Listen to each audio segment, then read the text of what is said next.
జ్ఞానం లేదు, అజ్ఞాని, అజ్ఞాతవాసి అంటూ నిజమే పవన్ కళ్యాణ్ మాట్లాడింది నిజమే. దీన్ని కూడా కూటమి ప్రభుత్వం ఇన్ఫ్లుయెన్స్ చేసిందంటారా? టీవీ ఛానల్లో డిబేట్లు పెట్టి పెట్టి గబ్బులే పారేశారు. ఆయన చేసిన కామెంట్లో ఎలాంటి తప్పు లేదు అని ఇవాళ రుజువులతో సహా బయటకు వచ్చినారు. ఇంత దారుణం జరిగినా కూడా పవన్ కళ్యాణ్ లాంటి వ్యక్తులు నిజాలను బయట పెట్టినప్పుడు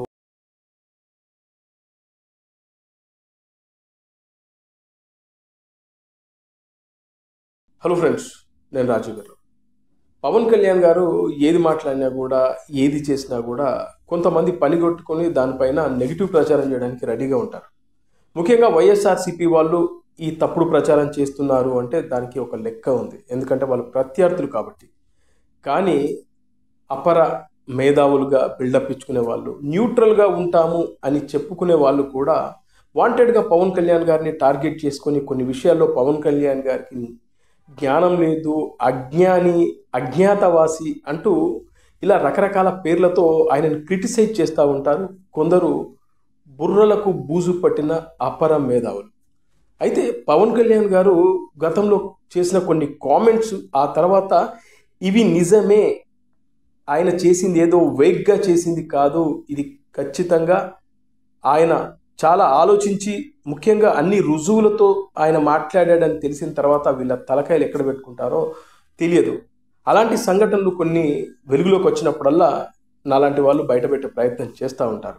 అయితే ఇప్పుడు మరొకటి, పవన్ కళ్యాణ్ గారు మొన్న ఆ మధ్యన వైఎస్ఆర్సీపీ ప్రభుత్వం అధికారంలో ఉన్నప్పుడు తిరుమల తిరుపతి దేవస్థానానికి సంబంధించినటువంటి ఏదైతే పరమ పవిత్రమైన శ్రీవారికి సమర్పించే లడ్డూ విషయంలో వైసీపీ గవర్నమెంట్లో కల్తీ నెయ్యి వాడారు అని చెప్పి పెద్ద ఎత్తున వెలుగులోకి వచ్చిన తర్వాత పవన్ కళ్యాణ్ గారు దీనిపై చాలా పెద్ద ఎత్తున స్పందించాడు. ఆయన ప్రాయశ్చిత్త దీక్ష కూడా చేశాడు. శ్రీ తిరుమల తిరుపతి వెంకటేశ్వర స్వామికి పెట్టేటువంటి నైవేద్యం, అలాగే భక్తులకు అందించేటువంటి ప్రసాదంలో కల్తీ నెయ్యి కలిపారు, అసలు అది నెయ్యే కాదని చెప్పి పవన్ కళ్యాణ్ గారు ఆ రోజున శ్రీవారిని క్షమించమని కోరుతూ ప్రాయశ్చిత్త దీక్ష కూడా చేశారు. అప్పుడే సనాతన ధర్మం గురించి పవన్ కళ్యాణ్ గారు గట్టిగా మాట్లాడాడు. అయితే ఆ తర్వాత కొన్ని శక్తులు, ఎట్లాగో వైఎస్ఆర్సీపీకి సంబంధించిన వ్యక్తులైతే లేదు పవన్ కళ్యాణ్ ఇదంతా అబద్ధం, ఆయన తప్పుడు ప్రచారం చేస్తున్నాడు, ఇప్పుడు కొత్తగా సనాతన ధర్మం అనే దాన్ని నెత్తిన పెట్టుకున్నాడు అనే విధంగా కామెంట్లు చేశారు, చేస్తున్నారు, చూస్తున్నాం కూడా. అలాగే అపర మేధావులు కూడా ఇదే మాట మాట్లాడారు. ఇప్పుడు ఏం జరిగింది? అసలు విషయం బయటకు వచ్చింది.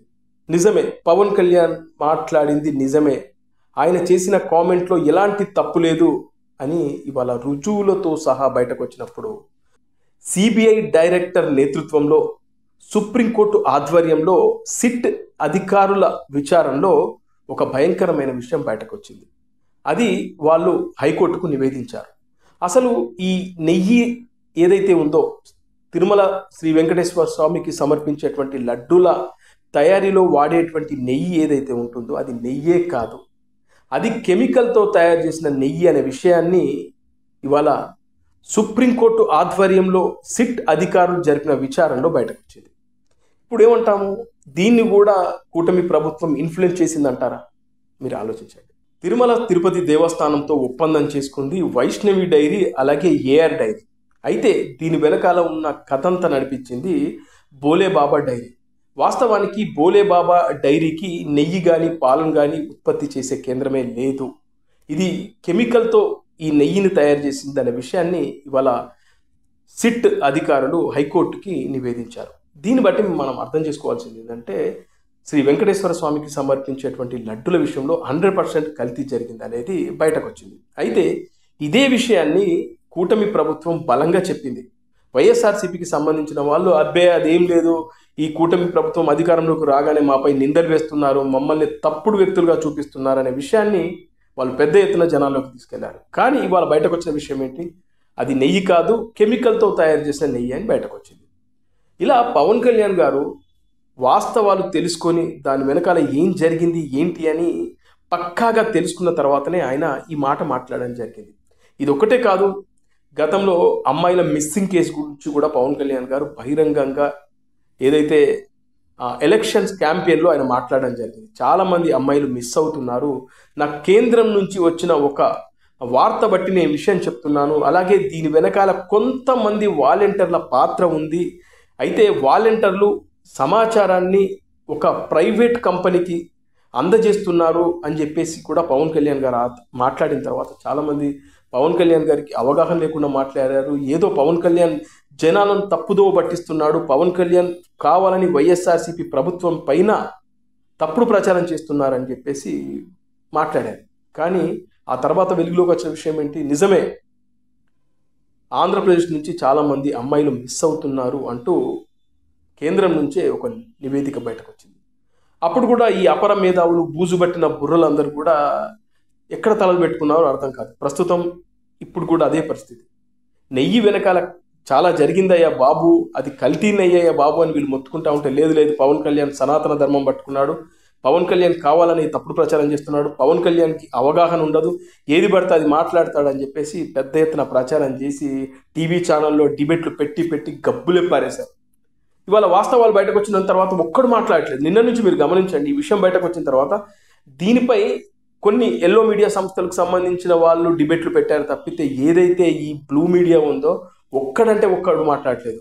కొంతమంది వామపక్ష భావజాలాలుండి ప్రతి దానికి పవన్ కళ్యాణ్ ముడిపెడుతూ పవన్ కళ్యాణ్ సనాతన ధర్మం, బీజేపీ సంఖలో చేరారు, బీజేపీ సిద్ధాంతాల్ని భుజాన వేసుకున్నాడని మాట్లాడే వామపక్ష పక్షులు ఉన్నాయి కొన్ని. అవి ఇవాళ మాట్లాడట్లేదు, వాటి గొంతు మూగబోయింది. ఎందుకు అంటే ఇక్కడ అసలు విషయం బయటకు వచ్చింది. అంటే వీళ్ళు ఎక్కడ సందు దొరికితే అక్కడ పవన్ కళ్యాణ్ గారి పైన కానీ కూటమి ప్రభుత్వం పైన నిందలేయడానికి రెడీగా ఉంటారు. ముఖ్యంగా బీజేపీని టార్గెట్ చేసుకొని ఈ వామపక్షులు వాగుతూ ఉంటాయి.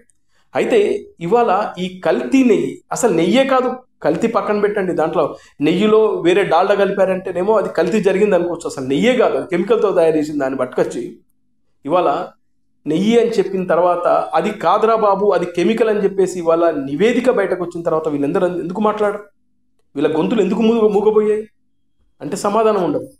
తిరుమల తిరుపతి వెంకటేశ్వర స్వామిని దర్శించుకోవడానికి ప్రతిరోజు లక్షల్లో జనాలు వస్తారు, భక్తులు వస్తారు. అది నెలలో కొన్ని కోట్ల మంది అవుతుంటారు. ఇలా వైఎస్ఆర్సీపీ ప్రభుత్వం ఉన్నన్ని రోజులు అంటే 5 సంవత్సరాలుగా కొన్ని వందల కోట్ల మంది భక్తులు ఈ కల్తీ నెయ్యితో తయారు చేసిన లడ్డూలు తిన్నారంటే మీరు అర్థం చేసుకోండి. ఇంత దారుణం జరిగినా కూడా పవన్ కళ్యాణ్ లాంటి వ్యక్తులు నిజాలను బయట పెట్టినప్పుడు ఆయన అజ్ఞాని, అజ్ఞాతవాసి, ఆయనకు తెలివి లేదు, ఆయన ఏదో మాట్లాడతాడు అంటూ కామెంట్ చేసిన ఈ వామ పక్షులకు, అలాగే ఇప్పటికి కూడా ఇది కల్తీ నెయ్యి కాదు అంటూ కవర్ చేస్తున్నటువంటి వైఎస్ఆర్సీపీ అభిమానులకు ఇప్పటికైనా వాస్తవాలు అర్థమవుతున్నాయా తెలుసుకోండి.